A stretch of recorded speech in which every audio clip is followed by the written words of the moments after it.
Welcome to think and grow rich channel. நம்ம சேனலில் previous video என்னென்னு பார்த்தோன்னா சீக்ரெட் பார்ட் 6 பார்த்தோம். இன்றைக்கி சீக்ரெட் பார்ட் 7 பார்க்க போகிறோம். அதுக்கு முன்னாடி போன சாப்டர்ஸ் யாராவது பார்க்கல, ஃபஸ்ட்லேருந்து யாரும் பார்க்காம நடுவில் இப்போ தான் வந்திருக்கீங்க அப்படின்னா உங்களுக்கு சத்தியமாக புரியவே புரியாது. அதனால் பார்ட் 1லேருந்து இன்ட்ரோடக்ஷன்லேருந்து பார்த்தா இன்னும் நல்லது. ஆனால் இன்ட்ரோடக்ஷன்லேருந்து பார்த்துட்டு வாங்க. நம்ம சேனலுக்கு யாராவது புதுசாக நம்ம சேனல் சப்ஸ்கிரைப் பண்ணுங்கள், மறக்காமல் பக்கத்துக்கு பெல் ஐக்கனை கிளிக் பண்ணுங்கள். சரி வாங்க வீடியோக்குள்ளே போகலாம். நான் எப்பயும் வீடியோக்குள்ளே ஆரம்பித்தோன்னே நான் அந்த புக்காக மாதிரி இல்லை அந்த ஆத்தராக மாதிரி உங்களுக்கு டேரெக்டாக பேசினா எப்படி இருக்குமோ அதே மாதிரி தான் பேசுவேன்.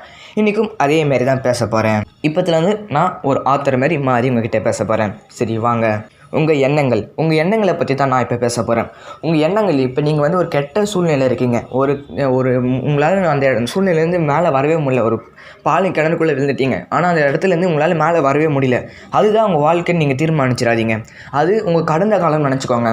உங்கள் நிகழ்காலம் இன்னும் நல்லாயிருக்கும். அப்படி நீங்கள் நிகழ்காலம் உங்களுக்கு நல்லா இல்லைனாலும் நீங்கள் அப்படி நினைக்கிறது மூலமாக உங்கள் நிகழ்காலம் கண்டிப்பாக மாறும். உங்களுக்கு இன்னும் நல்லா புரிகிற மாதிரி சொல்கிறதுக்கு ஒரு எக்ஸாம்பிள் சொல்கிறேன்.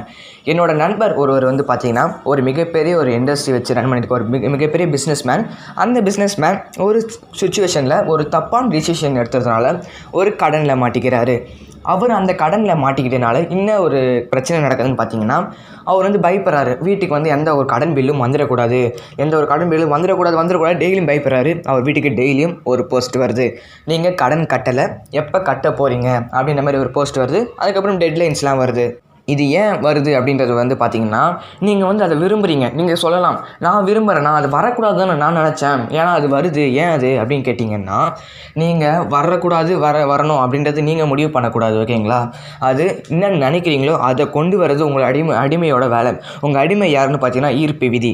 நீங்கள் எது நினைக்கிறீங்களோ அது கண்டிப்பாக நடந்தே தீரும். அதனால் நீங்கள் முடிவு பண்ணக்கூடாது. அதாவது உங்களோட வாழ்க்கை நீங்கள் முடிவு பண்ணலாம், நீங்கள் உங்களை செயல்களை நீங்கள் வந்து தீர்மானிக்கலாம். ஆனால் ஈர்ப்பு விதியை பொறுத்த வரைக்கும் உங்களோட அடிமை. அதுக்கு வந்து சரியாக புரியாது, நல்லது கெட்டது புரியாது. உங்கள் குழந்தைகள் மாதிரியே அதுவும். ஓகேங்களா? நல்லது கெட்டது தெரியாது. நீங்கள் தான் சொல்லி அந்த ஈர்ப்பு விதியை நீங்கள் வந்து உங்கள் கட்டுப்பாட்டு கொண்டு வரணும். அதே அந்த நீங்கள் வந்து கடன் வரக்கூடாது அப்படின்னு நினச்சிங்கன்னா அந்த கடன் சம்மந்தப்பட்டது தான் வரும். அது வரக்கூடாது வரணும் அப்படின்றது வந்து வேறபட்சம். ஓகேங்களா? கடன் வரும். ஓகேங்களா? அதுக்கு பதிலாக உங்களுக்கே நீங்கள் பரிசு கொடுத்துக்கோங்களேன். இப்போ ஒருத்தவங்களுக்கு பிறந்தநாள் வந்தால் பரிசு கொடுக்குறோங்களேன், அதேமாதிரி உங்களுக்கு நீங்கள் பரிசு கொடுத்துக்கோங்களேன். இந்த ரகசியம் தெரியுது மூலமா உங்களுக்கு வந்து பார்த்தீங்கன்னா வாழ்க்கையில் மிகப்பெரிய ஆளாகலாம். எப்படி பரிசு கொடுத்துக்கலாம் நம்மளுக்கு அப்படின்றது வந்து பார்த்தீங்கன்னா நம்ம வந்து கடன் வரணும் அப்படின்னு நினைக்கக்கூடாது. நம்மளுக்கு வந்து 10 லட்சம் லாட்ரி கிடச்ச மாதிரியும் நம்ம நாட்டில் லாட்ரி இல்லை, வெளிநாட்டில் லாட்ரி கிடச்ச மாதிரியும், இல்லைனா வேறு ஏதாவது ஒரு சொத்து நம்மளுக்கு யாராவது கொடுக்குற மாதிரியும், இல்லை வேறு ஏதாவது ஒரு சந்தோஷமான நிகழ்வு நடக்கிற மாதிரியும், இல்லைனா நம்ம பிஸ்னஸில் திடீர்னு லாபம் வர மாதிரியும், இல்லை வேறு யாராவது பார்ட்னர்ஸ் நம்ம பிஸ்னஸில் ஆட் ஆகிற மாதிரியும், இந்த மாதிரி ஏதாவது ஒரு விஷயம். ஓகேங்களா? அப்படி நினைக்கும் போது வந்து பார்த்தீங்கன்னா உண்மையிலேயே அது நடக்கும், கூடிய சீக்கிரத்தில் நடக்கும். ஓகேங்களா? ரொம்ப தூரம்லாம் இல்லை. உங்களோட அடிமை, அதாவது உங்களோட ஈர்ப்பு விசை வந்து பார்த்தீங்கன்னா கூடிய சீக்கிரமாக நீங்கள் கேட்டதை நிறைவேற்றி கொடுக்கும். அது உங்களோட அடிமை. நீங்கள் சொல்கிறத மட்டும்தான் அது செய்யும். ஓகேங்களா? ஆனால் பின்னாடி நீங்கள் வந்து ஒரு விஷயத்த சொல்லிவிட்டு இது எனக்கு வேணும்னு சொல்லிவிட்டு அதை வேணாம் வேண்டும் அதுன்றது முடிவு பண்ணுறது வந்து உங்கள் கையில் இல்லை. ஒரு விஷயத்தை யோசிக்கும் போது அது கண்டிப்பாக உங்ககிட்ட வரும். ஓகேங்களா? கெட்டது யோசிச்சிங்கன்னா அந்த கெட்டது உங்களுக்கு கண்டிப்பாக நடக்கும். அதே ஒரு நல்ல விஷயத்தை யோசிச்சிங்கன்னா அந்த நல்லது உங்களுக்கு நடக்கும். ஓகேங்களா? அதனால் சிந்திக்கிற யோசனைகள் வந்து எல்லாமே நல்லதாக இருக்கணும். உங்களோட காலம், அதாவது உங்களோட எதிர்காலம் நல்லாவே இருக்கும். நீங்கள் ஒரு படி குழியில் இருந்தாலும் அது இன்னியோட நாள் தான், இல்லை நேற்றோட நாள் தான். நாளைக்கு உங்கள் நாள் நல்லா இருக்கும். உங்களோட ஒய்ஃப் உங்களை விட்டு போனாலோ, இல்லை உங்கள் குழந்தைகள் ஒன்று விட்டு போனாலோ, இல்லை உங்கள் பிஸ்னஸே லாஸ் ஆகி உங்கள் பிஸ்னஸே உங்களை விட்டுட்டாலோ இது இன்றைக்கி தான். நாளைக்கு உங்கள் குழந்தைகள் திரும்பி வரலாம், உங்கள் ஒய்ஃப்ஸ் திரும்பி வரலாம், இல்லை உங்கள் பிஸ்னஸ் திரும்பி வரலாம். எதுவாக இருந்தாலும் திரும்பி வரத்துக்கு வாய்ப்பு இருக்குது. நாளைக்கு தீர்மானிக்கிறது நம்ம தான். அதால் இன்றைக்கி என்ன நடந்தது, நேற்று என்ன நடந்தது அப்படின்றத விட்டுட்டு நாளைக்கு என்ன நடக்க போகுது, அடுத்த நாள் என்ன நடக்க போகுது அப்படின்றத யோசிக்க ஆரம்பிங்க. எல்லாத்தையும் நீங்கள் தான் தீர்மானிக்க போகிறீங்க. உங்களோட லைஃப்பில் நீங்கள் தான் கிங்கு, அதாவது நீங்கள் தான் தீர்மானிக்க போகிறீங்க. அதனால் நாளைக்கு என்ன நடக்க போகுது அப்படின்றத நீங்கள் தான் தீர்மானிக்கணும். சரி, இது உங்களுக்கு புரிஞ்சிருக்குன்னு நினைக்கிறேன். இப்போ நான் ஒரு முக்கியமான கோடு சொல்கிறேன். இது முக்கியமான கோடு. இந்த புக்லேயும் நான் வந்து பார்த்தீங்கன்னா ரொம்ப அழகாக மென்ஷன் பண்ணியிருக்கேன். புக்லேயும் சீக்ரெட் புக்கில் நான் எழுதும் போது அதை அழகாக மென்ஷன் பண்ணியிருக்கேன். என்ன கோடுனா, இன்றைக்கி என்ன நடக்க போகுதுன்றதை நீங்கள் காலைல எழுந்துக்கும் போதோ இல்லை அன்றைக்கி நீங்கள் என்ன முடிவுகள் எடுக்கிறீங்களோ அதுதான் உங்கள் வாழ்க்கையில் தீர்மானிக்கும். ஓகேங்களா? அதனால் இன்றைக்கி என்ன முடிவு எடுக்கிறீங்க, நாளைக்கு என்ன நடக்க போகுது அதெல்லாம் உங்கள் கையில் தான். முடிஞ்சு போனது உங்கள் கையில் இல்லை. ஓகேங்களா? அது வரைக்கும் உங்களுக்கு இந்த ரகசியம் தெரியல. இந்த ரகசியம் உங்கள் கையில் கிடச்சவொடனே நீங்கள் உங்கள் ரகசியத்தை பயன்படுத்தி உங்கள் அடிமை உங்களுக்கு எதிர்க்காக வேலை செஞ்சிட்ருக்க உங்கள் அடிமையை உங்கள் கட்டுப்பாட்டுக்குள்ளே கொண்டு வாங்க.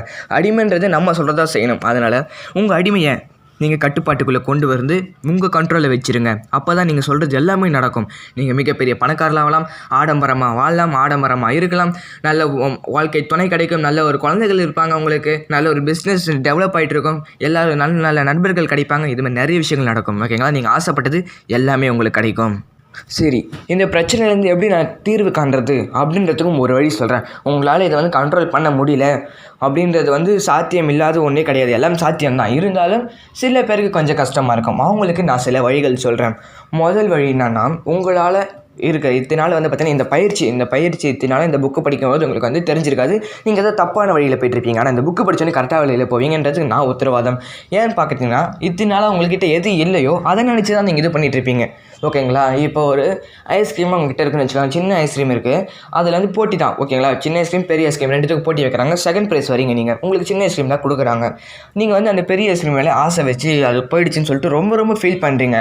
கிடைச்சதை வச்சு சந்தோஷப்படணும். எப்போவுமே கிடைச்சதை வச்சு சந்தோஷப்படணும். ரெண்டாவது ப்ரைஸ் ஜெயிச்சிங்க, அந்த சின்ன ஐஸ்கிரீம் கிடச்சிது அப்படின்றத ஒரு சந்தோஷமாக பாசிட்டிவ் தாத்தோடு இருக்கணும்.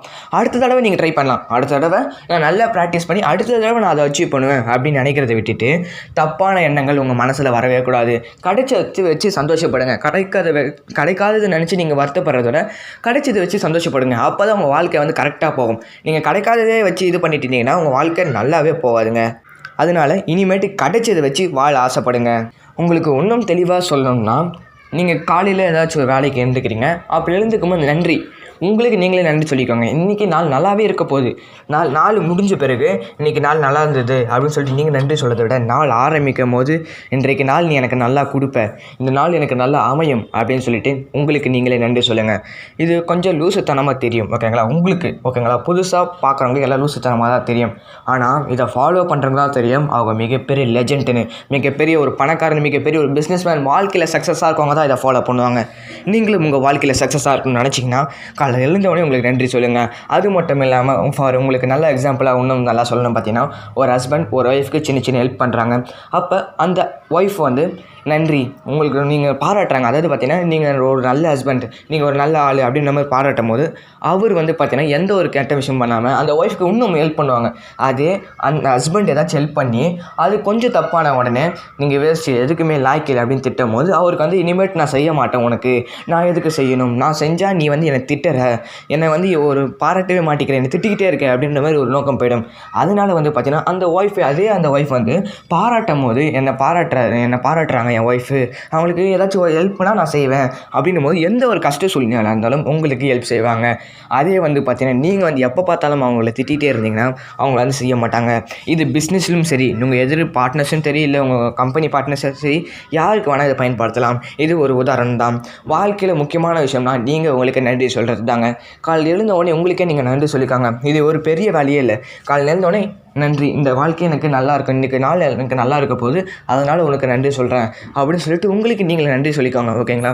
இது ஒரு பெரிய விஷயமே கிடையாது. நன்றின்னு காலையில் எழுந்தவுடனே சொல்கிறது மிகப்பெரிய விஷயம்லாம் கிடையாது. ஒரு சின்ன விஷயந்தான். மனப்பூர்வமாக நன்றி சொல்லுங்கள். அதை நான் என் வாழ்க்கையில் எப்படி பயன்படுத்துகிறேன்ற சொல்கிறேன் பாருங்கள். நான் என் காலையில் பெட்லேருந்து எழுந்து கீழே உட்காரும் போது என் கால் படுறதுக்கு முன்னாடியே நான் நன்றின்னு ஒரு வார்த்தை சொல்லியிருப்பேன். அது மட்டும் இல்லாமல் பல்லு பேக்கும் போது, குளிக்கும் போது, எல்லா விஷயத்துக்கும் பார்த்தீங்கன்னா ஒரு சடங்கு மாரி, அதாவது இது கண்டிப்பாக செஞ்சே ஆகணும், இந்த சடங்குங்கள்லாம் செய்வாங்க பார்த்தீங்கன்னா, அந்த சடங்கு மாதிரி செய்யாமல் நான் எனக்கு என் மனசார என் ஒய்ஃப்க்கு ஹெல்ப் பண்ணுறதோ, இல்லை என் பிஸ்னஸில் நான் நல்லா இதுவாகிறதோ, இப்போ கூட நான் பிஸ்னஸில் நல்லா இருக்கேன்னா நான் எனக்கு நன்றி சொல்கிறது தாங்க. அதனால் நீங்கள் உங்களுக்கு நன்றி சொல்லிக்கோங்க. நான் இப்போ உங்ககிட்ட ஒரு கேள்வி கேட்குறேன். உங்ககிட்ட எதெல்லாம் இல்லை, எதுக்கெல்லாம் நீங்கள் ஆசைப்படுறீங்க அப்படின்னு ஒரு பட்டியலை போட சொன்னால் நீங்கள் என்ன பண்ணுவீங்க? நல்ல வீடு இல்லை, நல்ல உடை இல்லை, நல்ல கார் இல்லை, நல்ல பைக் இல்லை, நல்ல ஒய்ஃப் இல்லை, எதுவுமே எனக்கு இல்லை அப்படின்ற மாதிரி நிறைய சொல்லிகிட்டே இருப்பீங்க. போதும் அதெல்லாத்தையும் நிறுத்திக்கோங்க. உங்ககிட்ட எல்லாம் எது இருக்கோ அதை வச்சு அனுபவிங்க. ஒரு ஓட்ட கார் இருந்ததுன்னா அந்த காரை வச்சு சந்தோஷமாக இருங்க. மேலும் அந்த காரை எப்படி உங்கள் கனவு காராக மாற்றுறது? இப்போ நீங்கள் சாதாரண ஒரு கார் வச்சுருக்கீங்க, ஒரு ஓட்ட கார், அதுக்கப்புறம் ஒரு ரோல்ஸ் லேஸோ இல்லை ஒரு மிகப்பெரிய காரோ ஆசைப்படலாம். ஓகேங்களா? பேராசைன்றது ஆசையும் வேறு விஷயம். ஓகேங்களா? உங்கள் அடிமைக்கு நீங்கள் கட்டளை இடுறீங்க, எனக்கு அந்த கார் வேணும், அது எனக்கு வேணும் அப்படின்ற மாதிரி ஆசை. அதாவது ஆசைன்னு சொல்லலாம், பேராசைன்னு சொல்லக்கூடாது. ஏன்னா பார்த்தீங்கன்னா உங்களால் முடியறதா நீங்கள் ஆசைப்படுறீங்க. பேராசைன்றது உங்களால் முடியாததுன்றது உலகத்தில் எதுவுமே இல்லை. எல்லா புத்தகங்களும் நீங்கள் படிச்சிங்கன்னா உங்களால் முடிஞ்சது தான் சொல்லுவாங்க. எதுவும் உங்களால் முடியாது அப்படின்றத சொல்லவே மாட்டாங்க. ஒவ்வொருத்தரும் ஒவ்வொரு சேலஞ்சு பண்ணுவாங்க. ஓகேங்களா? அந்த சேலஞ்சை உங்களாலே முறியடிக்க முடியும். அவங்க எப்படி பண்ணாங்க? அவங்க எப்படி சிந்திச்சாங்க அப்படின்ட்டு நீங்கள் பார்க்கணும். இந்த புத்தகத்தை நீங்கள் வாசிக்கிறது மூலமாக எது உங்களுக்கு கிடைச்சதோ அதை தான் நீங்கள் சொல்லுவீங்க. உங்களுக்கு இன்னும் தெளிவாக சொல்லணுன்னா இந்த வீடியோவே சொல்லலாம். அது மட்டும் இல்லாமல் இந்த புத்தகத்தை நீங்கள் வாசிக்கிறது மூலமாக வந்து பார்த்திங்கன்னா உங்களுக்கு வந்து பார்த்திங்கன்னா ரொம்ப ரொம்ப யூஸ்ஃபுல்லாக இருக்கும். இதனால் வந்து பார்த்திங்கன்னா உங்களுக்கு கிடைச்ச விஷயங்கள் இந்த சீக்ரெட்ன்ற ஒரு கிடைச்ச விஷயத்தை வந்து பார்த்திங்கன்னா நீங்கள் வந்து ரொம்ப அற்புதமாக வந்து நீங்கள் வந்து என்ஜாய் பண்ண வேண்டிய ஒரு முக்கியமான விஷயம். இது வந்து ஒரு போர் அடிக்கக்கூடிய விஷயமோ இல்லை ஒரு வாழ்க்கையை பற்றி தப்பாக ஒரு கருத்து சொல்கிற விஷயமோ இல்லை. இது வாழ்க்கையை பற்றி சரியாக ஒரு கருத்து சொல்லக்கூடிய ஒரு விஷயம். அதனால் இது கிடைச்சது நீங்கள் சந்தோஷப்படணும். இதுக்கு மேலே விவரங்கள் வேணும்னா அடுத்த வீடியோக்காக வெயிட் பண்ணுங்கள். இப்போ நான் ஆத்தரா மாதிரி அந்த புக்காகவே மாறி உங்கள்கிட்ட நேரடியாக பேசினேன். இது உங்களுக்கு பிடிச்சிருக்குன்னு நினைக்கிறேன். இதுக்கு மேலே ஏதாச்சும் விவரங்கள் வேணும்னா இல்லை ஏதாச்சும் உங்களுக்கு புரியலனா கமெண்ட்டில் டைப் பண்ணுங்கள். அடுத்த வீடியோவில் சந்திப்போம். அதுக்கு முன்னாடி நம்ம சேனலை சப்ஸ்கிரைப் பண்ணுங்கள். மறக்காம பக்கத்தில் இருக்க பெல் ஐகானை கிளிக் பண்ணுங்கள். தேங்க்யூ ஃபார் வாட்சிங். இன்னொரு அற்புதமான வீடியோவில் சந்திப்போம். பாய்.